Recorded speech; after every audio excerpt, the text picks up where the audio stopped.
Mark Aldridge is the Trumpet of Patriots candidate for Makin in South Australia. He joins us now. Really nice to chat.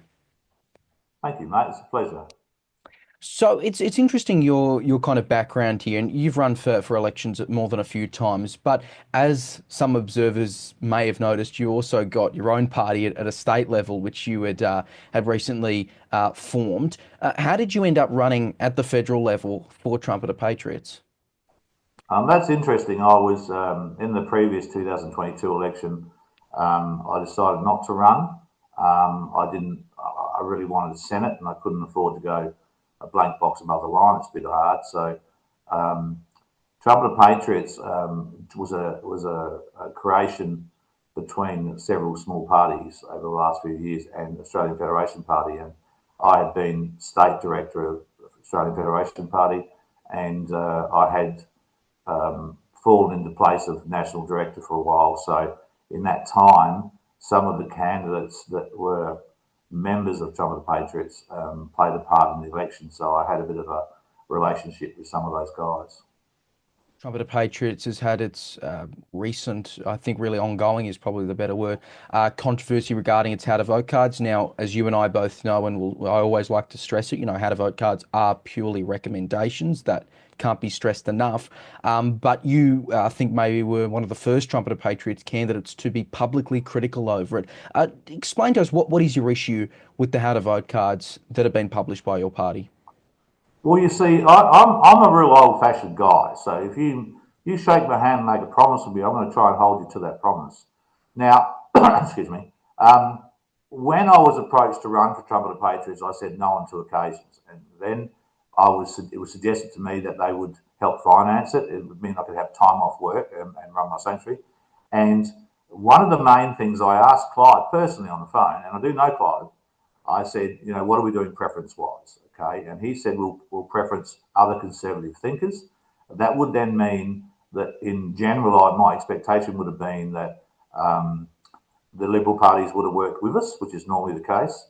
Therefore, in my seat, for instance, say, I don't have to get a primary vote of sort of 50% after the first issue of preferences. I would have had to probably beat the Liberals by one vote, say, for instance. And that's exactly what we discussed. And so then when the preference cards came out in my particular electorate, they were reasonable. I didn't have a problem with what was in my electorate. What I had a problem with was any electorate where this decision by the party would enable or possibly enable someone from the left of politics to be elected on our preferences. I don't like that, and I wasn't happy with that. So I made myself I made it very verbal, and I spoke to others in the party and made it quite clear that if there was an ability to leave the party at the time I did that, I would have. It's interesting. We also saw yesterday the Trumpet of Patriots candidate in Flinders. He did quit campaigning for this, so he's withdrawn. He obviously still appears on the ballot, but he's endorsed One Nation there. He's called on other candidates to do the same. Are you prepared to also withdraw your candidacy over this? I think there's a problem for me in my state that my name is on the ballot paper, and I'm kind of a man that's committed to any promise that I make, and as much as I feel deceived in some respect here, I will. If the name's on the ballot paper, I may as well give it the best shot I've got because I'll be a voice. I think the issue would come once elected, because obviously, if I'm elected by any votes that have come the way of Trumpet of Patriots, then I have an onus to work with them. However, I would be reluctant to be told what to do in any situation where it got in the way of the direct connection between myself and my electorate. So that'd be a hard move to make. We can't quit because our name's on the ballot paper. And the only effective way that would change would be if the party themselves disendorsed us. And if that was the case, obviously I'd become instantly an independent and I would have felt much more comfortable. Well, we did have a conversation with Clive yesterday. I had refrained from ringing him because I was pretty unhappy, as you may know. And there is some talk of changing some ballot papers now, but I suspect he still is maintaining a preference guide based on putting the sitting member last. And if that is the case, then I disagree with that. I know you just outlined your reasons there why you wouldn't want to withdraw as a candidate, but you did also just mention disendorsement. Again, you've been very critical of the party's decisions publicly. That's something that usually puts any party's candidate at risk of disendorsement. Do you feel like that could happen to you? Have you gotten any indication that you might lose the party support over this, or are they just happy to kind of let you outline your views? I think at this stage, judging by the conversation last night, that they would like to keep me and maintain me because of my profile in the seat. Um, I'm not adamantly opposed to policy of the party by any means. So it is only just this preferencing. So I've been telling everybody that follows me on social media that they really should take the lead and own the ballot paper because they do. They own the ballot paper, they own the preferences. But I've made it quite clear to everybody that supports me and anyone that may or may not vote for me that my position is that the ballot paper, the decision to preference in such a way that could effectively empower, say, a Greens or a Teal or a Labor candidate into any seat, I would not be supporting that at all. Party has come out today and claimed there's been interference with these how to vote cards. I don't believe they're talking about your seat specifically, but they've mentioned others. Have you been briefed by people in the party about that? Is that your understanding that there's been some kind of hack? Look, look. I don't. I think it sounds a bit disingenuous, to be honest. But I'll be honest. Having run federal campaigns and state campaigns for some time, it is not untoward to think that there's people out there that would like to undo parties, particularly a party with the name Trump in it, obviously for obvious reasons.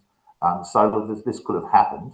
But that same notification I received from the party still seeks to put the sitting member last.